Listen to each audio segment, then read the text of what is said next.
এই গাদ্দার ওই নওদার যাকে আমরা বাসচিন নামে যাচ্ছি দিয়েছিলাম, কংগ্রেসের এমএলএ ছিল, মুর্শিদাবাদ জেলা কংগ্রেসের সভাপতি ছিল, সেই গাদ্দার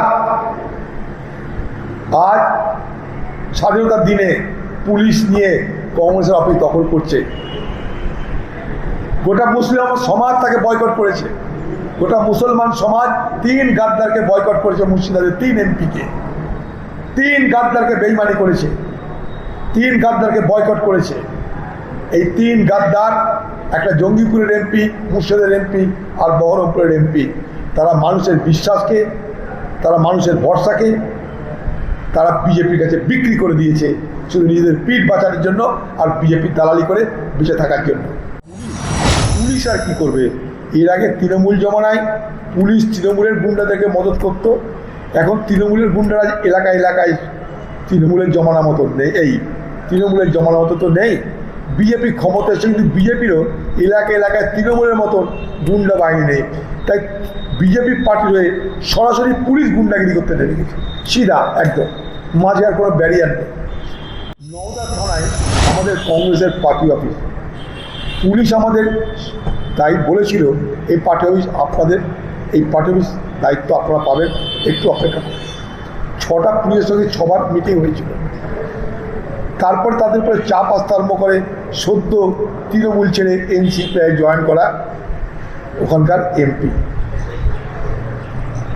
এমপি তৃণমূল ভোটে জিতে এনসিপিআই দলে যোগদান করেছে, তাই তার সঙ্গে পুলিশের মদত শুরু হয়ে গেছে। কারণ এনসিপিআই মানে বিজেপি আর বিজেপি মানে এনসিপিআই। এখন বিজেপির ঘর জামাই হয়ে গেছে এনসিপিআই এখন বিজেপি পার্টির ঘর জামাই। তাই যে এমপিরা মুর্শিদাবাদ জেলায় মানুষের ভোটে জিতলেও বিজেপিকে রুখতে হবে, সন্ত্রাস এবং সাম্প্রদায়িকতাকে রুখতে হবে বলে যে মুর্শিদাবাদের মানুষের কাছে এখানকার লোকসভার এমপিরা ভোট চেয়েছিল, আজকে দেখুন সেই সব মানুষের সঙ্গে গাদ্দারি করে, বেইমানি করে, শুধু নিজের পিঠ বাঁচানোর জন্য, পকেট বাঁচানোর জন্য, ধান্দা করার জন্য, আগামী দিনে ক্ষমতা ভোগ করার জন্যে তারা তৃণমূল ছেড়ে এনসিপিআই দলে যোগদান করেছে। এনসিপিআইটা কি? ঘুরে ফিরে এনসিপিআই বিজেপির ঘর জামাই, সেই ঘর জামাইদের মদত করতে নেমে গেছে পুলিশ বাহিনী। যে পুলিশ বাহিনী, আমি যেদিন নওদায় পার্টি অফিস আমরা দখল নিতে মানে কি খুলতে গেছিলাম, সেদিন সেখানটায় পুলিশ বাধা দিল তো বটেই, বিশাল পুলিশ বাহিনী নিয়ে এসে আমাদেরকে আটকানো হলো। এবং সেদিনকার পুলিশ কথা দিল, পুলিশের আধিকারিকরা কথা দিল আমাকে যে আপনি যান, 3 থেকে 4 দিনের মধ্যে আমরা ফয়সালা করে আপনাদের পার্টি অফিস দিয়ে দেবো। স্বাধীনতার দিন যখন সর্বত্র উৎসব পালিত হচ্ছে, তখন সেই পুলিশ ডাকাতি করে কংগ্রেসের অফিস দখল করতে পথে নেমে গেল। কারণ বিজেপির ঘর জামাই নেতা এনসিপিআই, তাকে খাতিরদারি করতে হবে। সরাসরি পুলিশ তালা খুলে দিচ্ছে, সেখানে গ্রিল কাটা হচ্ছে, তালা কাটা হচ্ছে মেশিন দিয়ে, পুলিশ দাঁড়িয়ে আছে। সেখানকার যে এনসিপিআইয়ের ঘর জামাই, তার জন্য 7 গাড়ি পুলিশের ব্যবস্থা হয়েছে, যাতে তাকে কেউ ফুলের আচরণ দিতে না পারে। এটা কোন স্বাধীনতা? পুলিশ কথা দিল 3 থেকে 4 দিনের মধ্যে পার্টি অফিস আপনাদের আমরা ফেরত দেবো, একটু অপেক্ষা করুন, অসুবিধা আছে। স্বাধীনতার দিন সেই পুলিশ কংগ্রেসের অফিস ভেঙে চুরে দখল করে দিচ্ছে এনসিপিআইকে। এটা কি স্বাধীনতা বলুন? ওদিকে কংগ্রেসের লোককে খুন হচ্ছে, এদিকে কংগ্রেসের অফিস জোর করে দখল করে নেওয়া হচ্ছে, ওদিকে অবসাদে একজন রাজনীতি ব্যক্তি আত্মহত্যা করছে। বাংলার চেহারা দেখুন। তাই আমরা প্রতিবাদ করবার জন্য যেতে চাইলাম, পারমিশন নাই।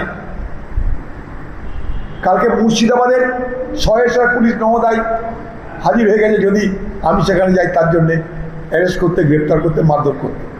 আমাদের প্রোগ্রাম ছিল, কী করে যাব? আমরা প্রতিবাদ করার জন্য মিছিল করতে চাইছি, পারমিশন দিচ্ছে না ওখানকার পুলিশ।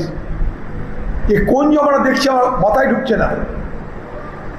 তৃণমূল জমানায় তৃণমূলের দুর্বৃত্তদের মস্তানি ছিল, পুলিশ মদত করত, তৃণমূলের দুর্বৃত্তরা না পারলে পুলিশ যেত। এখন বিজেপির জমানায় তাদের যে ঘর জামাই এনসিপিআই, তাকে বাঁচানোর জন্য সারা মুর্শিদের পুলিশ বাহিনী সদা তৎপর। তাদের কোথাও যেতে হচ্ছে না। বিজেপির তো কর্মী নেই কোথাও যারা লড়াই করবে, সংঘর্ষ করবে, এরকম কর্মী নেই। বিজেপির ভোটার আছে, তাতে অসুবিধা নেই। সরাসরি পুলিশ বিজেপি পার্টির ডাইরেক্ট ক্যাডার হয়ে, ডাইরেক্ট কর্মী হয়ে তারা ময়দানে নেমে গেছে।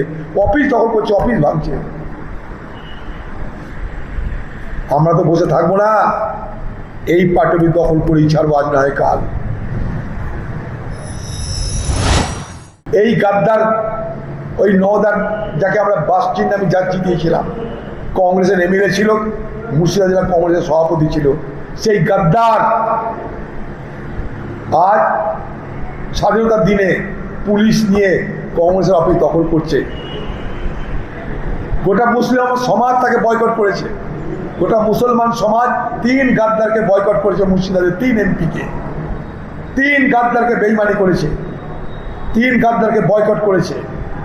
এই 3 গাদ্দার, একটা জঙ্গিপুরের এমপি, মুর্শিদাবাদের এমপি আর বহরমপুরের এমপি, তারা মানুষের বিশ্বাসকে, তারা মানুষের ভরসাকে তারা বিজেপির কাছে বিক্রি করে দিয়েছে, শুধু নিজেদের পিঠ বাঁচানোর জন্য আর বিজেপির দালালি করে বেঁচে থাকার জন্য। মানুষ তাদেরকে দেখছে, চিনছে। তাই একদিন যারা খালি হাত পায়ে ঘুরে বেড়াতো, এখন তাদের পুলিশ লাগছে, সিকিউরিটি লাগছে ঘুরে বেড়ানোর জন্য। এই গাদ্দারদের মুর্শিদাবাদের মানুষ ক্ষমা করবে না।